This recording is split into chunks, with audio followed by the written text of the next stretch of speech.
Hello, muses. I hope wherever you are in the world, you are having a great day.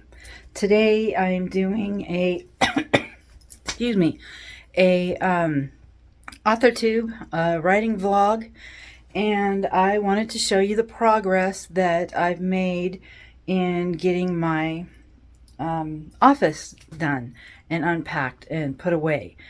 And that was a chore. I've been working on this for 4 days. My husband, of course, Richard, helped me move in the bookcases and put up the shelves. But we also had to unpack the guest room next door because our oldest daughter and our oldest daughter Kaya and her husband Johnny are coming down at the end of the month, coming into town, and so we needed to get that room ready.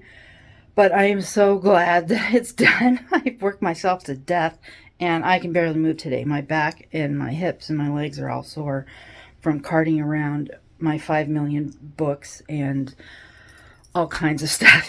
So I will give you the tour of my new office. Here we go. Okay, this is the door that you come in. I know, it's kind of boring. I still have to get all my artwork up on the walls. Have not had a chance to do that, but we did paint. It's the same natural gray paint that we used in the other house, and one accent wall. I believe it's called No More Drama Red, and I got both of these at Home Depot. It's a bare satin finish, I think. Okay, this is the closet. It's a pretty good sized closet. I mean, it's not huge, but it is an office. And on this wall is my library. I've got books on top. I've got my drum for our that I use during our full moon drum circles. I've got some more noisemakers, musical instruments up there, and I've got my old books up there. Mostly poetry books. I got them years and years ago on eBay, so they're really old. And like I said, most of them are poetry. Man, I cannot talk today. I've got some more. The only reason why I have these Bibles in my house are because one of them is my grandmother's Bible. It must have been one of her very first Bibles. And the other one is my Auntie Hester's Bible. And she isn't one of our real aunties, but she was my grandmother's best friend. And somehow I ended up with both of them. And I can't throw them away because they're from family members. I've got my signed copy of The Outlandish Companion, along with a picture of herself, Diana Gavaldin, and me at the book signing. That's her signing my book. That was many years ago at the San Diego Highland Festival. And I've been to several Highland Festivals in different states, and I could tell you the best Highland Festival I've ever been to was the one at San Diego, California. Those people know how to do a Highland Festival. Okay, so I've got my boxes and some artwork. You'll see that I absolutely love elephants. They are my spirit animal. So I have a theme going. That and dragons. Love dragons.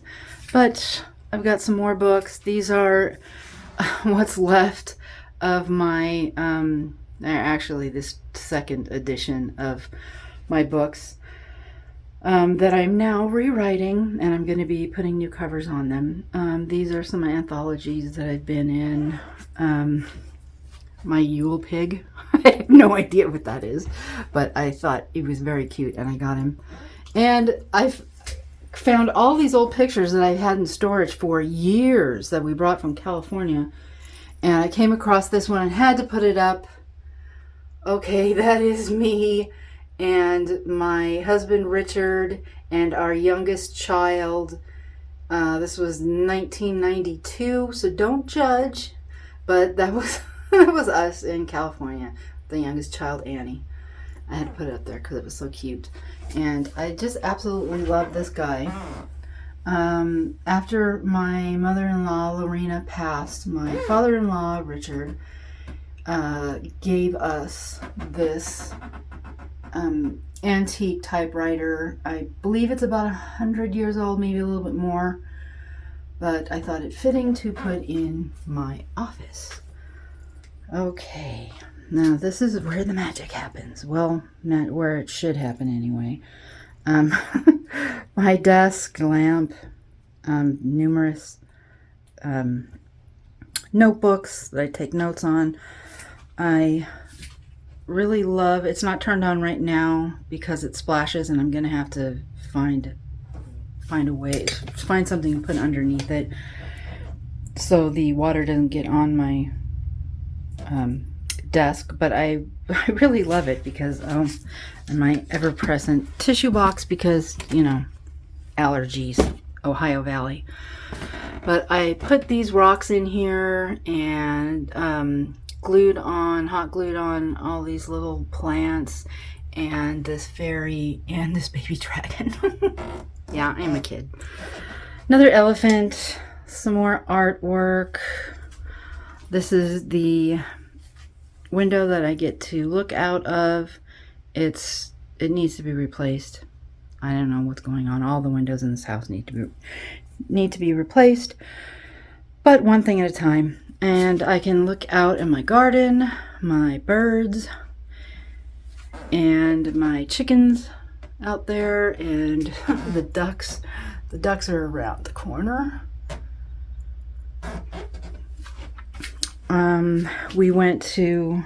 Last weekend we went to our daughter's store, Raven's Roost Boutique.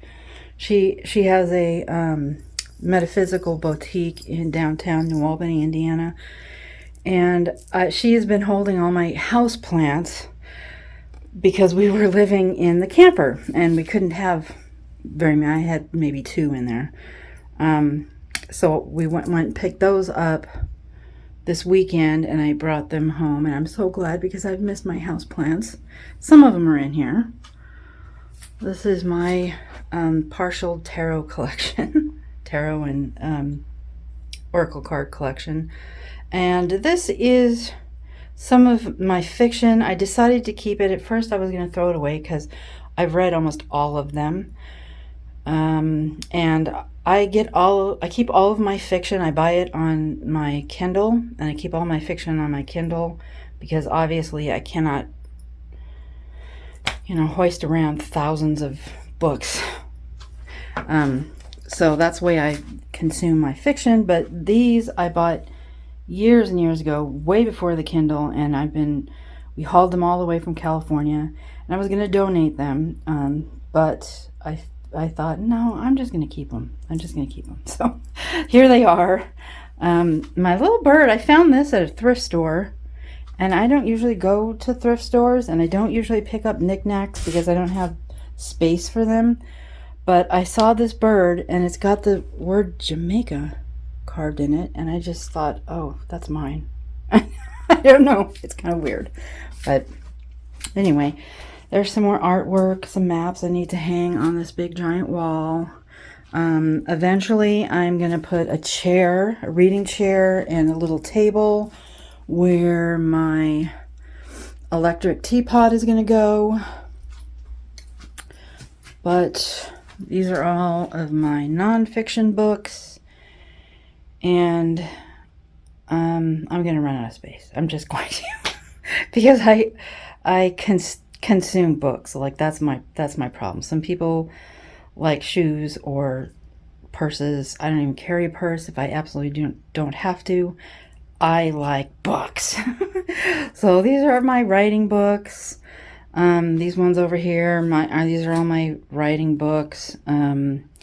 These down here are like self-help books. These down here are all Oh, you know. I'm stumbling for words today, which isn't, that unusual, but reference book. These are all my reference books. Some of these are from college, but I didn't want to throw them away. These are all my books, my metaphysical books, books on magic, witchcraft, law of attraction, things like that, tarot, more self-help and natural healing type books. Oh, and my bird books. I am a birder. Okay, that is my, I better let my dog in before she freaks out. She's Abby, the farm dog. She doesn't like to be shut out of rooms, especially when I'm in here talking, because she's thinking, ooh, there's somebody in here, somebody new to come and pet me. But no, it's just me. Me and you.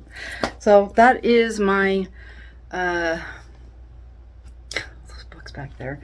That's my little tour of my little office in my house in Indiana. So I want to thank you guys for coming on this little tour, and I think I'm going to set up and then I'll talk about what I'm working on. Okay, so what am I working on now? I am working on a short story called The War of the Wolves. It is a retelling of Little Red Riding Hood. Weird, but I've been thinking about this story for a while now, kicking it around my head, as writers want to do. But there's an anthology called Once Upon a Wicked Heart, from Fiction Atlas Press. Fiction Atlas Press. Man, words today. Hello. It's Courtney is doing it, and I've been in three of her anthologies so far, and I really love them. So I am going to submit to this anthology and see if I get chosen.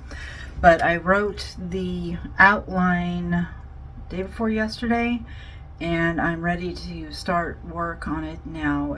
I only have 20,000 words, so I should be able to get it out pretty quickly.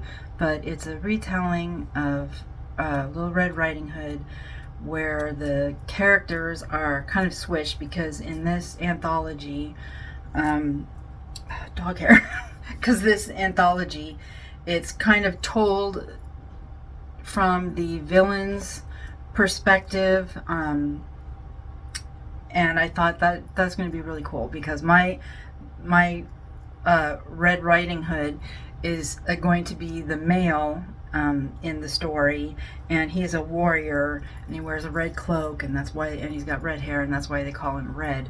But the villain of the story, who turns out to be not so bad, is a wolf shapeshifter, and they're going to work together and all of that, of course, and fall in love at the end. But and I don't usually write, I don't write romance. I write high fantasy, epic fantasy, sci-fi, but it's always got a little romantic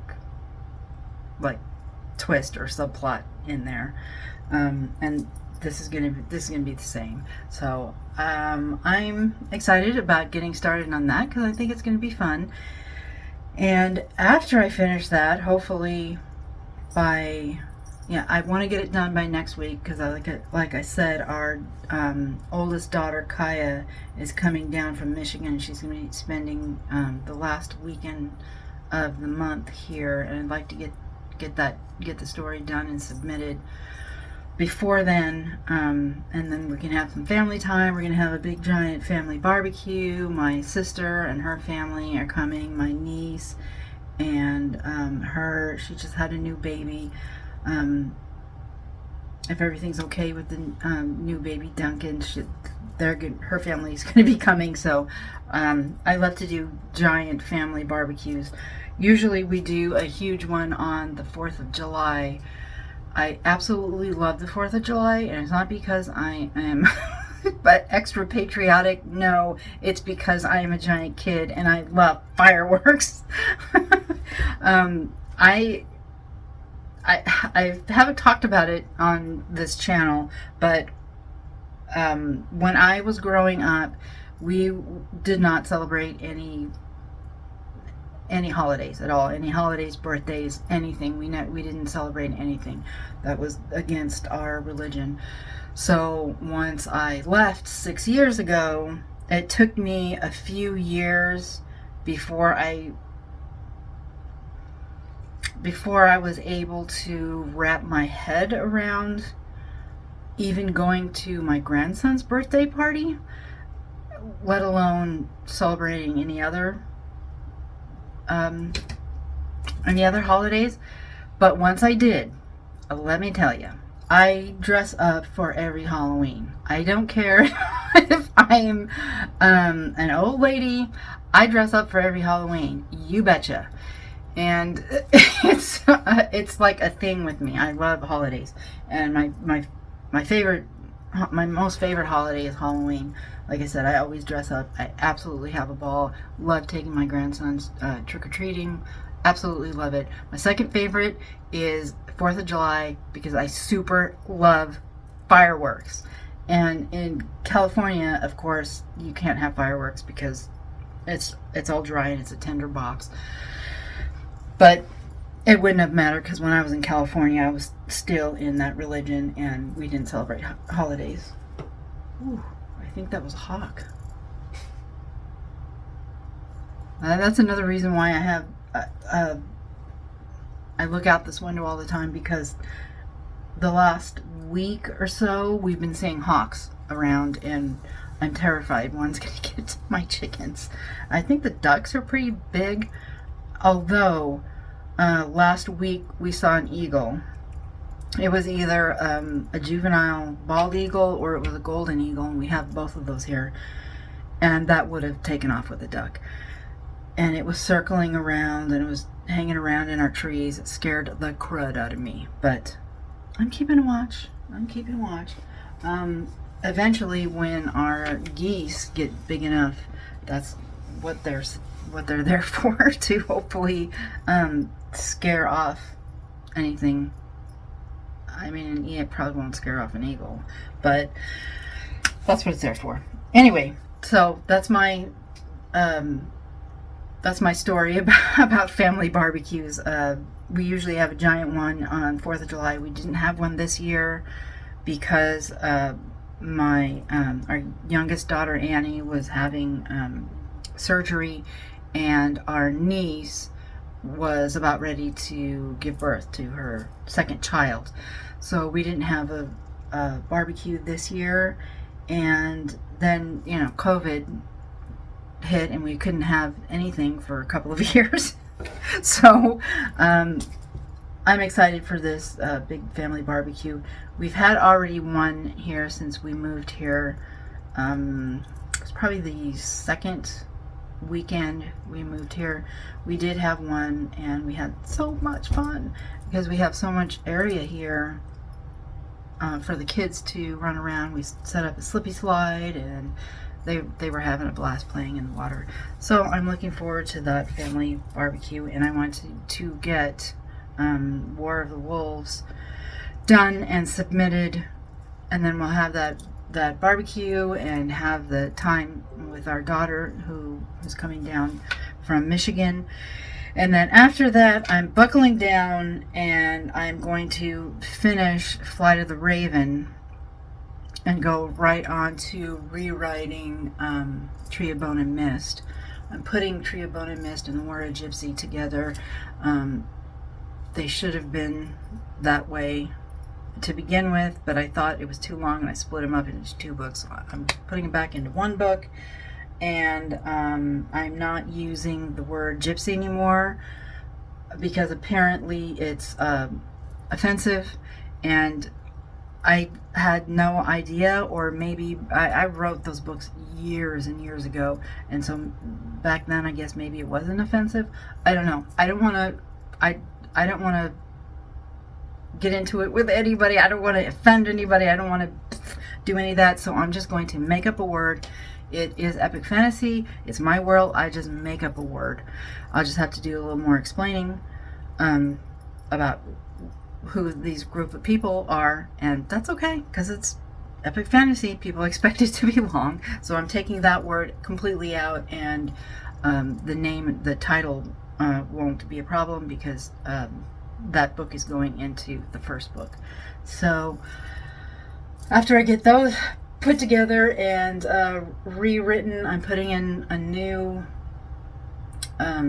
character in that whole storyline. She shows up in Flight of the Raven, and I really want to flesh out her storyline. So she's new. She hasn't been in any of the books, so I'm going to be writing her into all of the books. So after I get done with Tree of Bone and Mist, I'll be going on to a rewrite of Sword and Stone, and that one should go pretty quickly. I'm not going to be doing too much rewriting. However, I think I talked about this before. I'm going to be putting in a whole new section of it. Let's see, it's already about 100,000 words, so it'll probably be another 40,000 words of a storyline that I left out, that I wanted to originally put in, but I left it out for some reason. I'm going to put it in, and after that, I'll be ready to finally finish the last book in the series, which is called The Daughter of the Forgotten Tree.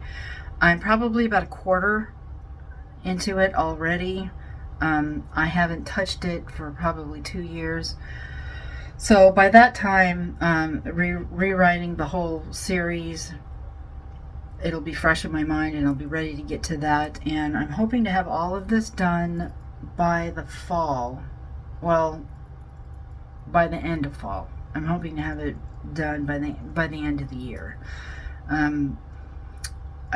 I think I've talked about it before, but I get really bad seasonal depression here in Indiana.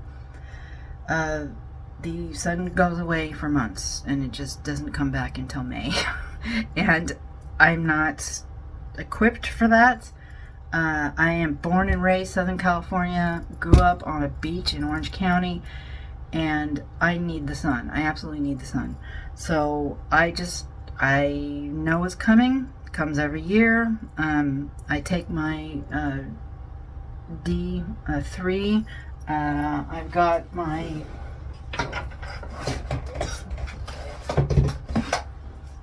got my happy light here. So I'm going to try as well as I can to fight it, but I know it's coming, so I want to get all of this done and edited and scheduled for a pre-order, so that when it hits, I don't have to worry about it. Because it'll all be done, and then I can pick up in the spring on the new series that I'm writing. So that is my AuthorTube, my writing vlog for today. Thank you so much for spending time with me. I appreciate it so much. Thank you for being a muse. Thank you for watching my channel and taking an interest in me and my writing and my life and my homestead. And I'll ask you please that if you're not subscribed, please subscribe and share and give me a thumbs up, because it really helps my channel. And don't forget to ring the little notification bell. That way you'll get notified when I put up a new video. I try to do 3 of these a week, but I don't have I have internet here, but it's satellite internet, and I can't do any uploading. So I have to go into town, which is 30 minutes away, and you guys already know I don't like driving. I hate driving. So I usually don't. I don't leave during the week unless it's an absolute emergency, and my husband and I go into town on the weekends, and that's when I upload all of my videos to my editor, Courtney, over at Fiction Atlas Press, and she edits them and gets them back to me. And while I'm uploading the new videos, I'm usually getting the videos that she had edited the week previous and putting them onto YouTube and scheduling them then. It is a pain in the butt, you guys, living without internet. I had a dream last night that the internet company, the fiber internet company, they're called Mainstream, in this area, called me and said, we're going to give you internet tomorrow. And I was like, what? Yes! Okay, so it's got to be pretty bad if I'm having dreams about it now. Weird, but okay. Thank you, guys. Thank you, muses, for spending time with me, and I will talk to you later.